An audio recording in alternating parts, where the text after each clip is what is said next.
नमस्कार, स्वागत है आप सबका दिन भर की तमाम बड़ी और अहम खबरों के साथ मैं हूं कवीन सचान। शुरुआत हेडलाइन से। भारत और नेपाल समेत कई देशों में आया भीषण भूकंप, 60 से ज्यादा लोगों की मौत, सैकड़ों घायल। नेपाल चीन सीमा पर कोदारी में था केंद्र।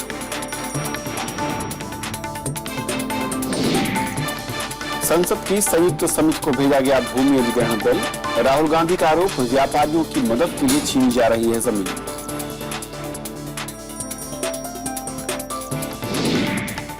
जीएसटी बिल सेलेक्ट कमेटी के सुपुर्द, बीजेपी नेता भूपेंद्र यादव होंगे 21 सदस्यीय समिति के अध्यक्ष। मॉनसून सत्र के पहले हफ्ते में आएगी रिपोर्ट। केंद्रीय मंत्री नितिन गडकरी का दावा, पूर्ति ग्रुप को कर्ज में अगर कोई गड़बड़ी होगी सामने तो छोड़ेंगे पद। इस्तीफे की मांग पर विपक्ष कायम।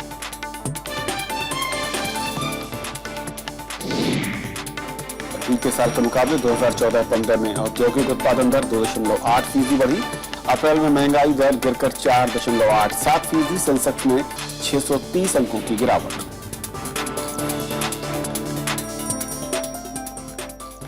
और आइए देखते हैं हमारी आज की पहली खबर।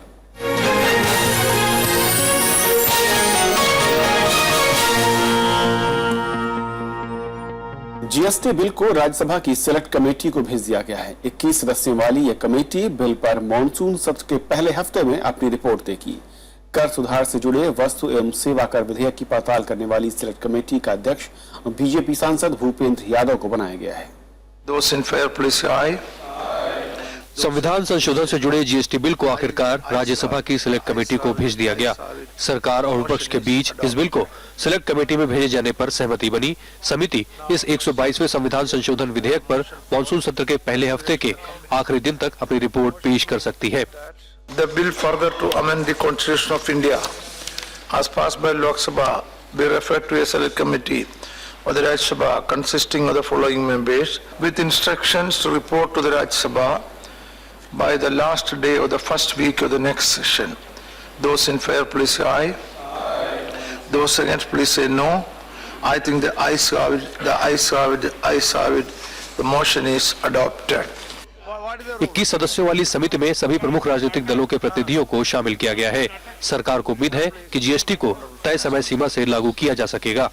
So that the bill further to amend the Constitution of India as passed by the Lok Sabha be referred to a select committee of the Rajya Sabha consisting of the following members, with instruction to report to the Rajya Sabha on the last day of the first week of the next session. Lok Sabha से इस bill को 6 मई को मंजूरी मिल चुकी है, लेकिन राज्यसभा में संख्या बल नहीं होने और कांग्रेस सहित कई दलों के विरोध की वजह से सरकार को बीच का रास्ता अपनाना पड़ा। कांग्रेस जीएसटी के पुराने बिल में एनडीए सरकार की ओर से किए गए संशोधनों का विरोध कर रही है। संविधान संशोधन विधेयक होने की वजह से दोनों सदनों में 2/3 बहुमत से पारित होने के बाद इसे आधे राज्यों की मंजूरी की भी दरकार होगी। जीएसटी को अप्रैल 2016 से देश में लागू किया जाना प्रस्तावित है, जिसके तहत विभिन्न तरह के करों को समाहित किया गया है। कृति मिश्रा के साथ ब्यूरो रिपोर्ट, राज्यसभा टीवी। और इस मसले पर और बातचीत करेंगे। हमारे साथ हैं मनीभास्कर.com के संपादक हरवीर सिंह जी। हरवीर जी, स्वागत है आपका। सबसे पहले तो जिस तरीके से जीएसटी को लेकर ऐसा लग रहा था कि सरकार की पूरी कोशिश थी कि इसी सत्र में पास कराकर आगे बढ़ा जाए, लेकिन आखिरकार जो पक्ष मांग कर रहा था उस पर ही सरकार को वो बात माननी पड़ी है। किस तरीके से संकेत है? नहीं, देखिए कि संविधान संशोधन विधेयक था और लोकसभा में सरकार के पास या सत्तारूढ़ जो गठबंधन है उसके पास संख्या बल ठीक ठाक था और उसमें कुछ लोगों ने थोड़ा सरकार की तरफ मदद भी की। तो उसमें यह था कि वहां कोई दिक्कत नहीं थी। जो प्रमुख विपक्षी दल है उसकी वहां भी मांग थी कि इसको आप सेलेक्ट कमेटी को भेज दें और जो नए इसमें कुछ बदलाव हुए हैं, क्योंकि एक बार ये बिल सेलेक्ट कमेटी के पास जाके आ चुका था, तो उनको एक बार वो समिति देख लेगी और उसके बाद फिर इसको पारित कर लेंगे।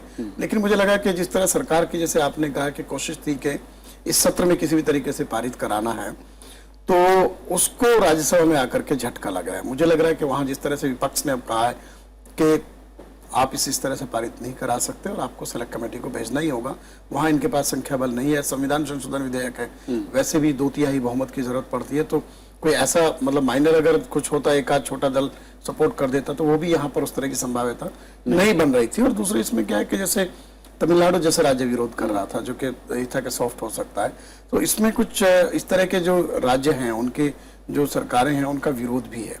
तो जो प्रोड्यूसिंग स्टेट, कंज्यूमिंग स्टेट्स, कहाँ लास्ट माइल पे टैक्स लगेगा, वो सब इस तरह के मुद्दे हैं जिनके ऊपर शायद राज्य और ज्यादा बात करना चाह रहे हैं और उसके बदले में कोई ना कोई इस तरह का कंपनसेशन की बात वो करेंगे जिससे कि उनको रेवेन्यू लॉस ना हो। दो तरह की क्योंकि बातें नहीं सिलेक्ट कमेटी को लेकर। सरकार की दलील थी क्योंकि ऑलरेडी एक बार पहले ही सिलेक्ट कमेटी जा चुका है और माइनर चेंजेस है, इसलिए दोबारा जाने का मतलब है कि सिर्फ टाइम की बर्बादी। क्योंकि विपक्ष का दलील ये थी कि जो भी बदलाव हुए क्योंकि बहुत अहम और संविधान संशोधन विधेयक होगा, तो ऐसे में जब तक कि वो उसको रेक्टिफाई न करे और बारीकी से अध्ययन न करे, क्या लगता है दोनों की दलीलों को देखकर आपको? मेरे ख्याल से इसमें कोई सरकार को इतना सख्त होने की जरूरत नहीं थी, क्योंकि आपने जैसे आपने भी कहा कि ये संविधान संशोधक विधेयक है, ये कोई सामान्य उस तरीके का कानून नहीं है। तो कॉन्स्टिट्यूशन अमेंडमेंट हो रहा है और इसके जो इम्प्लीकेशंस हैं बहुत वाइडर है, मतलब आम नागरिक से लेकर के राज्य सरकारों तक लेकर के देश की पूरी इकोनॉमी के लिए बहुत वाइडर है। तो उसमें अगर विपक्ष कहता है कि कुछ मुद्दों पर चर्चा की जाए तो कोई हर्ज नहीं है, सरकार को मानना चाहिए और मानना भी पड़ा आखिर में। तो हो सकता है अगर पहले ही इस बात को मान लेते शायद थोड़ा और जल्दी, लेकिन ये पहले भी लग रहा था सरकार को कि अगर हम इसको सेलेक्ट कमेटी को भेजेंगे तो ये जो मौजूदा सत्र है दोनों सदनों के, उसमें तो ये पारित नहीं हो पाएगा क्योंकि कमेटी अपना समय लेगी जो है। तो ये डिले रोकने के लिए उनकी कोशिश थी, लेकिन उसमें सरकार को उतनी कामयाबी तो नहीं मिली। और जो टाइम फ्रेम तय किया गया है जीएसटी को लागू करने के लिए, इस डिले के साथ क्योंकि सिलेक्ट कमेटी में जाएगा, तो क्या वाकई वो टाइम फ्रेम में पूरा हो पाएगा या फिर कुछ और आगे बढ़ेगा? देखिए मेरे ख्याल से इन प्रिंसिपल अगर आप बात करें तो इसका कोई विरोध नहीं है जीएसटी का, सभी दल इसको लेकर के सहमत है सैद्धांतिक रूप में। तो एक आध कोई हो सकता है अपवाद के रूप में, अदरवाइज सब सहमत हैं। तो उनको लागू तो करना ही है क्योंकि जो यूपीए है वो इसको लेकर के आप 6-7 साल से इसके ऊपर कवायद चल रही थी और जो हमारे देश में जो टैक्स रिफॉर्म्स हैं उसमें इसको एक बहुत बड़े माइलस्टोन के रूप में देखा जा रहा है। जैसे हम लोग पहले सेल टैक्स होता था, फिर उसको फ्लोर रेट पे हम लोग आए, अलग अलग राज्यों में था, फिर कॉमन फ्लोर रेट हुए, उसके बाद वैट लागू हुआ। वैट के बाद अगला चरण ये था कि जीएसटी जो सेंटर और स्टेट में जो अलग अलग कर है उनको एक ही में समाहित करके और सेंट्रल जीएसटी स्टेट जीएसटी लागू करके इसको सरलीकरण कर दिया जाएगा, टैक्स इवेजन बचेगा। और कुछ ये भी है, कुछ चीजें सस्ती भी हो सकती हैं, लेकिन अभी ये नहीं कह सकते आप क्योंकि जिस तरीके से उसमें कुछ जैसे पेट्रोलियम है या कंस्ट्रक्शन है, लिकर है, उनको बाहर रखा गया है। तो और ये बाहर रखने वाली चीजें ऐसी हैं जिसमें खासतौर से जो पेट्रोलियम प्रोडक्ट्स हैं वो महंगाई बढ़ाने में काफी उनका योगदान रहता है। तो स्टेट गवर्नमेंट्स क्योंकि अलग अलग राज्यों में अलग अलग तरीके से कर वसूलती हैं और उनका रेवेन्यू सोर्स एक बड़ा है ये, तो उससे वो अपने आप को ये चाहते थे कि हमें अपनी आजादी उसमें बनी रहे। फिर उसमें कुछ राज्यों का था कि जो बड़े इंडस्ट्रियल स्टेट्स हैं और क्योंकि सामान जहां बिकेगा टैक्स वहां लगना लास्ट पॉइंट पे, तो उनका था हमारा नुकसान हो जाएगा। तो उसको खैर उन लोगों को सहमत करने के लिए 1% का एक तरीके का ट्रांसफर वाला टैक्स जो इंटरस्टेट ट्रांसफर आईजीएसटी जिसे नाम दिया गया वो किया गया, लेकिन उसको लेकर के स्टेट्स को ऑब्जेक्शन है क्योंकि उसमें कहा गया है 2 साल के लिए है। अब सरकार कह रही है कि उसको फिर जरूरत होगी तो बढ़ जाएगा, लेकिन ये संविधान संशोधन विधेयक है और ये कानून ऐसा बनेगा तो उसमें उसको बदलना बहुत आसान नहीं होगा। तो ये एक पक्ष है उसमें। जैसे मिनरल रिच स्टेट है, उनका कहना है कि हमारे यहाँ से तो मिनरल निकल के चला जाएगा, मैन्युफैक्चरिंग होकर के प्रोडक्ट कहीं और बिकेगा। जो उड़ीसा का ऑब्जेक्शन उसमें था, तो इन्होंने कहा था कि उनको कैंपा फंड से और कहाँ से उसको हम जो है कंपनसेट कर सकते हैं। बट मुझे लग रहा बहुत कन्विंसिंग नहीं है। तमिलनाडु का ऑब्जेक्शन था, पहले तो गुजरात का भी ऑब्जेक्शन था इसके ऊपर, महाराष्ट्र का ऑब्जेक्शन था क्योंकि इंडस्ट्रियलाइज मैन्युफैक्चरिंग स्टेट्स हैं। तो उनका कहना है कि जहाँ कंज्यूम होगा वहां ज्यादा टैक्स उन लोगों को मिल जाएगा। हालांकि सरकार ने कहा कि जो आपका इसमें जो लॉस होगा 5 साल तक उसको कंपनसेट करेंगे, लेकिन एक इसमें ये भी है कि अभी जो रेट है रेवेन्यू न्यूट्रल रेट की जो बात हो रही है, जो राज्यों की एम्पावर कमेटी ने रिकमेंड किया 27%, वो बहुत ज्यादा है। तो वो भी एक बड़ा मसला। मैं इसी 2 पॉइंट करना चाह रहा था, ये कि जो 27% का है, क्या वाकई ये कहीं ना कहीं महंगाई के साथ आम जनता पर बोझ बढ़ाएगा? और दूसरा ये कि जिस तरीके से इसे मैं कहूँ कि पेश किया जा रहा है बड़े रिफॉर्म के तौर पर, जब वैट आया था तब भी हमने देखा था कि बड़े रिफॉर्म के तौर पर कहा जा रहा था कि टैक्सेस एक साथ होंगे, कम लगेगा, आम आदमी को सहूलियत होगी और कहीं भी टैक्स चोरी बच पाएगी। क्या वाकई कोई वैसा ही हश्र तो नहीं होगा जीएसटी का, या फिर उससे कुछ बेहतर इसमें है क्लॉज? नहीं, देखिए एक तो आप मानिएगा कि एक्चुअली ये चरणगत सुधार हुए हैं, एक तरीके से देखें ना, चरणबद्ध तरीके से एक टाइम पे जब सेल टैक्स, चुंगी, ऑक्ट्राई, इतने सारे टैक्स होते थे, फिर राज्यों के बीच में बहुत कड़ी प्रतिस्पर्धा थी कि टैक्स कंसेशन देने की, अपने यहाँ इन्वेस्टमेंट खींचने की, तो सैकड़ों रेट्स थे। और उसको फिर ये किया गया 99 के आसपास कि आप उसको फ्लोर रेट बता दिए कि ये 4-5 रेट है, सब इसमें आ जाएगा और आप इससे ऊपर मत लगाइए या इससे कम नहीं लगाएंगे, जिससे कि आपस में कोई इस तरह का कंपटीशन ना हो। वो आया, फिर वैट आया, तो वैट से सुधार तो आया, ऐसा नहीं कह सकते, इससे भी आएगा, क्योंकि जितना आप प्रक्रिया को सरल करते हैं और छोटा करते हैं तो जो ईमानदार टैक्स पेयर है वो फिर आपके टैक्स नेट में आने में उसको सहूलियत होती है, लेकिन और ट्रांजैक्शन की कॉस्ट भी घटती है। तो ये फायदे तो इसमें होंगे, लेकिन जो रेट है, रेट एक बड़ा मसला है। जो 27% का RNR की बात हो रही है, उसमें ये देखना पड़ेगा किसको क्लासीफाई करके आप क्या करेंगे, किस सर्विस पे लगाएंगे, किस गुड्स पे लगाएंगे, क्योंकि 27% इज वेरी हाई रेट और दुनिया में मेरे ख्याल से GST का इतना ऊंचा रेट नहीं है। तो अभी हो रहा है कि शायद 20 से 24 के बीच में, लेकिन ये सब इधर उधर की बातें हैं, कुछ कॉन्क्रीट नहीं है। तो ये सारी चीजें, अब सवाल है कि आप इतना बड़ा रिफॉर्म, कुछ लोग कह रहे हैं कि साहब GST, पहले तो खैर इंडस्ट्री कहती थी 1% GST बढ़ जाएगी, अभी वो 2% पे आ गए हैं। कुछ लोगों ने बयान दिया कि 60 लाख करोड़ बढ़ जाएंगे। ये सब इतनी हवाई बातें हैं, तो जब तक जमीन पे नहीं आएगा, नेचुरली प्रोसेस जब सरल होता है तो उसका इकोनॉमी में गतिविधियां तेज होती हैं और उसका फायदा इकोनॉमी के साथ कॉमन मैन को भी मिल चलिए, देखना होगा कि किस तरीके से जब सिलेक्ट कमेटी रिपोर्ट देती है और उस पर सरकार लागू करेगी तो इसमें किस तरह के फायदे सामने आएंगे। बहुत बहुत शुक्रिया हरवीर जी इस पूरी चर्चा में शामिल होने के लिए आपका। तो ये थी हमारी पहली खबर, छोटा सा ब्रेक और ब्रेक के उस पार दिन भर की दूसरी बड़ी खबर।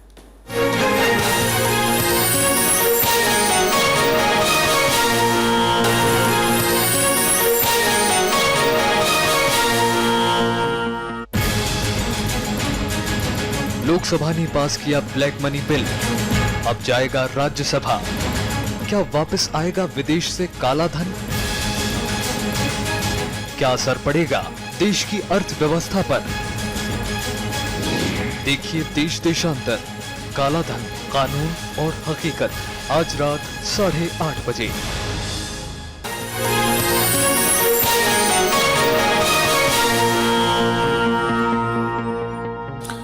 केंद्रीय मंत्री नितिन गडकरी ने पूर्ति ग्रुप की ओर से लिए गए लोन में किसी भी प्रकार की गड़बड़ी से इनकार किया है। उन्होंने आज राज्यसभा में कहा कि अगर CAG की रिपोर्ट पर लोक लेखा समिति कोई सवाल उठाती है और उन पर आरोप आते हैं तो वो अपने सभी पदों से इस्तीफा देने को तैयार हैं। हालांकि गडकरी के जवाब से असंतुष्ट कांग्रेस ने सदन से वॉकआउट किया। केंद्रीय सड़क परिवहन मंत्री ने पूर्ति ग्रुप से जुड़ी CAG की रिपोर्ट के बारे में लोकसभा के बाद मंगलवार को राज्यसभा में अपनी सफाई पेश की। उन्होंने कहा कि भारतीय अक्षय ऊर्जा विकास एजेंसी यानी इरिडा की ओर से मिले लोन में नियमों की अनदेखी नहीं हुई। CAG रिपोर्ट के मामले में सदन में पूर्व से चली आ रही प्रक्रिया का पालन किया जाना चाहिए। लोक लेखा समिति को इस रिपोर्ट पर उपयुक्त समय पर विधिवत बहस करेगी। यदि लोक लेखा समिति में इस मामले में किसी भी प्रकार की अनियमितता सिद्ध होती है तो कानून अपना काम करेगा और मैं उसके लिए तैयार हूं। इससे पहले राज्यसभा की कार्यवाही शुरू होते ही कांग्रेस की ओर से कार्य स्थगन प्रस्ताव का नोटिस दिया गया था। गडकरी के इस्तीफे की मांग पर सदन की कार्यवाही कई बार स्थगित हुई। भोजनावकाश के बाद सदस्यों ने नितिन गडकरी के बयान पर स्पष्टीकरण पूछा। जब आप कर्जा भी ले रहे थे, वन टाइम सेटलमेंट भी हो रही थी, गन्ने का उत्पादन नहीं हो रहा था जिससे आपको बदलना पड़ा कोयले की तरफ, तो 2 शुगर मिल्स उसी समय में ली जिस समय गन्ना का उत्पादन नहीं था, पैसा नहीं था, कर्जा लेना था। इस पे जरा स्पष्टीकरण आते। नितिन गडकरी जी का जो कारखाना है, पूर्ति कारखाना है, CAG की रिपोर्ट में कुछ होगा कि क्या मतलब उसने दे दिया है, लेकिन उसके बावजूद भी नितिन गडकरी जी ने अपने रिप्लाई में अपनी भूमिका रखी है और नितिन गडकरी जी तुम आगे बढ़ो, हम तुम्हारे साथ हैं। दिस सेट कंपनी पूर्ति use this one-time settlement as an means to do willful default. Otherwise, why CAG has to make a reference to this company? Gadkari के जवाब से असंतुष्ट कांग्रेस ने सदन से वॉकआउट किया। दरअसल 1 मई को संसद में पेश हुई CAG की रिपोर्ट में नितिन गडकरी की पूर्ति साखर कारखाना लिमिटेड को 84 करोड़ रुपए लोन दिए जाने में नियमों की अनदेखी की बात कही गई थी। Bureau report, Rajya Sabha TV. विपक्ष के लगातार विरोध के चलते भूमि अधिग्रहण संशोधन विधेयक को आज संसद की संयुक्त समिति के हवाले कर दिया गया। SS अहलूवालिया इसके अध्यक्ष होंगे। मानसून सत्र के पहले दिन समिति अपनी रिपोर्ट देगी। इससे पहले आज बिल पर बहस करते हुए कांग्रेस उपाध्यक्ष राहुल गांधी ने केंद्र सरकार पर आरोप लगाया कि वो उद्योगपतियों की मदद करने के लिए किसानों से जमीन छीनना चाहती है। अगर राजनीतिक दलों में या और किसी संस्था में कोई भी इस बिल में कोई सुधारात्मक बात करने की किसान के हित में, तो हमारे को उसमें कोई ऐतराज नहीं है और मुझे लगता है कि कमेटी में ये सारी बातें डिस्कस होंगी और इसके अच्छे परिणाम आएंगे। लैंड बिल को लाने में हमें तकरीबन 2 साल लगे और एनडीए सरकार ने कुछ ही दिनों में उस बिल की हत्या कर दी। प्रधानमंत्री नरेंद्र मोदी ने अपनी सरकार के 1 साल के कामकाज की सराहना की है। बीजेपी संसदीय दल की आज हुई बैठक में उन्होंने कहा कि केंद्र में एनडीए सरकार ने हर क्षेत्र में अच्छा काम किया है। प्रधानमंत्री ने कालेधन पर लगाम के लिए कानून लाने जैसे कदमों को सरकार की उपलब्धि बताया और साथ ही ये भी कहा कि 1 साल का कामकाज पिछले 10 साल की सरकार से बेहतर है। 26 मई को केंद्र सरकार का 1 साल का काम पूरा हो रहा है और सरकार की उपलब्धियां गिनाने के लिए बीजेपी ने हफ्ते भर का कार्यक्रम तैयार किया है, जिसके तहत केंद्रीय मंत्री, सांसद और पार्टी पदाधिकारी देश के अलग अलग हिस्सों में जाकर सरकार के कामकाज को बताएंगे। निश्चित तौर से सरकार ने सुशासन के क्षेत्र में, विकास के क्षेत्र में और विशेष तौर से देश के आखिरी आदमी तक विकास की रोशनी पहुंचे, इस क्षेत्र में जो शानदार कदम उठाए हैं, उस शानदार कदम का एहसास देश के तमाम लोगों को हो रहा है। ड्राइवर की हत्या के विरोध में सोमवार से जारी डीटीसी कर्मचारियों की हड़ताल आज शाम खत्म हो गई। इससे पहले दिल्ली सरकार ने सख्त कदम उठाते हुए हड़ताली ड्राइवरों पर एस्मा लगा दिया था। दिल्ली के परिवहन मंत्री गोपाल राय ने हड़ताली कर्मचारियों को मंगलवार सुबह 3 घंटे में काम पर लौटने का अल्टीमेटम दिया। इसके बाद शाम को ड्राइवरों ने काम पर लौटने का फैसला किया। हालांकि दिल्ली सरकार का मानना है कि अल्टीमेटम खत्म होने से पहले ही राजधानी में 3500 बसें सड़कों पर आ गई थी। इस बीच रोडरेज में रविवार को मारे गए मृतक ड्राइवर के परिजनों ने मुख्यमंत्री अरविंद केजरीवाल से मुलाकात की। मुख्यमंत्री ने मृतक ड्राइवर के बेटे को नौकरी और बेटी की शादी में सहयोग समेत पीड़ित परिवार को हर संभव मदद का भरोसा दिया है। सरकार ने परिवार के लिए अब मुआवजे की राशि बढ़ाकर 10 लाख रुपए देने की बात कही है। सुप्रीम कोर्ट ने कालेधन के मामले में बीजेपी नेता सुब्रमण्यम स्वामी और राज्यसभा सांसद राम जेठमलानी की याचिका पर आज केंद्र सरकार से जवाब मांगा। याचिका में कालाधन वापस लाने के लिए कुछ सुझाव दिए हैं। कालेधन की जांच के लिए गठित एसआईटी की जांच रिपोर्ट को भी सीलबंद लिफाफे में कोर्ट में पेश किया गया। इससे पहले कोर्ट ने एसआईटी से कहा था कि वो विदेशी बैंकों में जमा कालेधन को वापस लाने के बारे में राम जेठमलानी के सुझावों पर विचार करे। राम जेठमलानी ने ही 2009 में इस मसले पर जनहित याचिका दायर की थी। न्यायालय ने एसआईटी से यह भी कहा कि इन सुझावों पर कानून के मुताबिक विचार किया जाए और सीलबंद लिफाफे में अपनी प्रगति रिपोर्ट अदालत के पास भेजे। Yes, absolutely. Have they recovered $1 within a whole year? And on the contrary, their party president says this is a jumla. Supreme court ने राष्ट्रीय न्यायिक नियुक्ति आयोग के मामले में सरकार की मांग खारिज कर दी है। इस मामले की सुनवाई फिलहाल 5 जजों की संवैधानिक पीठ ही करेगी। केंद्र सरकार ने इस मामले की सुनवाई के लिए 9 या 11 न्यायाधीशों की खंडपीठ गठित करने की मांग की थी। कोर्ट ने कहा कि इस मामले की सुनवाई मेरिट के आधार पर ही होगी और जरूरत के मुताबिक इसे बड़ी पीठ के पास भेजा जाएगा। संविधान पीठ ने यह भी कहा कि हाई कोर्ट के जिन अतिरिक्त न्यायाधीशों का कार्यकाल निकट भविष्य में खत्म होने वाला है, वह 3 महीने और पद पर बने रहेंगे। एनजीएससी सुप्रीम कोर्ट और हाई कोर्ट में न्यायाधीशों की नियुक्ति से जुड़ा हुआ है और 2 दशक पुरानी कॉलेजियम सिस्टम की जगह लेगा, लेकिन मामले के अदालत में लंबित होने के चलते फिलहाल लटक गया है। ये संविधान पीठ एनजीएससी के गठन की वैधानिकता पर सुनवाई कर रही है। हियरिंग तो मैटर की चलती रहेगी और जब तक ये मैटर फाइनल डिस्पोजल नहीं हो जाता उसमें कुछ समय लग सकता है। 15 दिन, 1 महीना, 2 महीने, 3 महीने जैसे लग सकते हों। तो इसलिए 3 महीने का इंटरिम आदेश दे दिया है कि वो एडिशनल जजेस 3 महीने तक, या मान लो उससे पहले कोई सुपरिटेंडेंट हो रहा हो तो सुपरिटेंडेंट हो जाएगा, लेकिन अदरवाइज 3 महीने तक तो वो कंटिन्यू करेंगे ही करेंगे। संसद का सत्र खत्म होने के बाद प्रधानमंत्री नरेंद्र मोदी चीन, मंगोलिया और दक्षिण कोरिया की यात्रा पर रवाना हो जाएंगे। उनके दौरे की औपचारिक घोषणा आज कर दी गई। 14 से 19 मई के बीच 6 दिनों की यात्रा प्रधानमंत्री के मेक इन इंडिया मिशन के लिए खासी महत्वपूर्ण मानी जा रही है। चीन और कोरिया जहां तकनीक और व्यापार के मामले में भारत के साथ सहयोग चाहते हैं, वहीं मंगोलिया भारत से कई क्षेत्रों में ट्रेनिंग के लिए राह देख रहा है। This is his first visit to China as Prime Minister. I think most of you know that he's been there earlier when he was Chief Minister. I believe it's also his first visit to Mongolia. कारोबारी साल 2013-14 के मुकाबले 2014-15 में औद्योगिक उत्पादन में 2.8% की बढ़ोतरी हुई है, लेकिन मार्च में औद्योगिक उत्पादन के आंकड़ों में कमी आई। फरवरी में ये 4.9% थी, जबकि मार्च में इसकी दर घटकर 2.1 रही।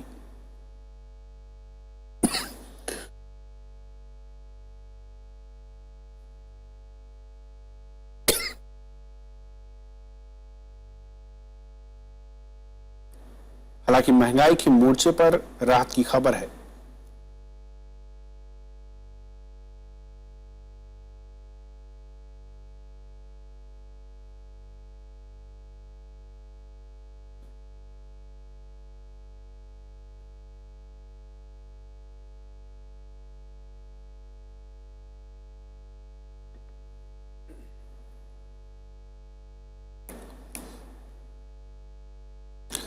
शेयर बाजार में कारोबारी हफ्ते के दूसरे दिन आज बड़ी गिरावट देखने को मिली। सेंसेक्स 630 अंक गिरकर 26,877 पर बंद हुआ। निफ्टी भी 198 अंक गिरकर 8,126 के स्तर पर बंद हुआ। बाजार में बिकवाली के चलते ये गिरावट दर्ज की गई है।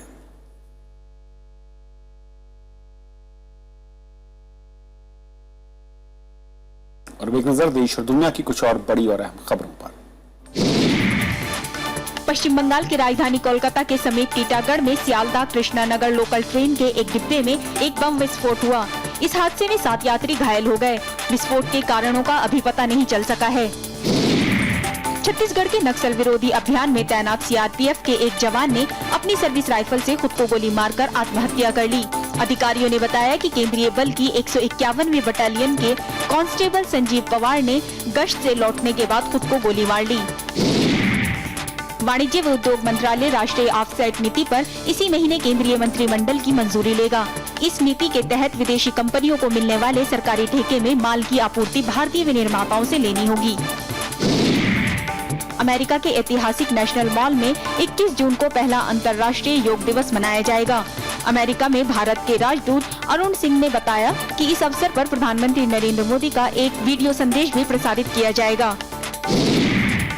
ब्रिटेन के प्रधानमंत्री डेविड कैमरन अपनी कैबिनेट को अंतिम रूप देने में लगे हैं। उन्होंने भारतीय मूल की सांसद प्रीति पटेल को रोजगार मंत्री बनाया है। प्रीति पटेल ब्रिटेन में भारतवंशी सांसदों में सबसे मशहूर सांसद हैं। 8 मई को आए आम चुनाव के नतीजों में कैमरन की कंजर्वेटिव पार्टी ने बहुमत हासिल किया है। बांग्लादेश में मंगलवार को एक और ब्लॉगर की हत्या कर दी गई। पुलिस के मुताबिक हत्या एक नकाबपोश ने उस समय की जब वे सुबह सैर पर निकले थे। बांग्लादेश में इस वर्ष ये तीसरे ब्लॉगर की हत्या है। दास मुक्तो मोना वेबसाइट के लिए ब्लॉग लिखते थे। कभी इस वेबसाइट को अभिजीत राय चलाते थे, जिन्हें इसी तरह फरवरी में राजधानी ढाका में कत्ल कर दिया गया था। खबरों के आज के सफर में इतना ही। नमस्कार।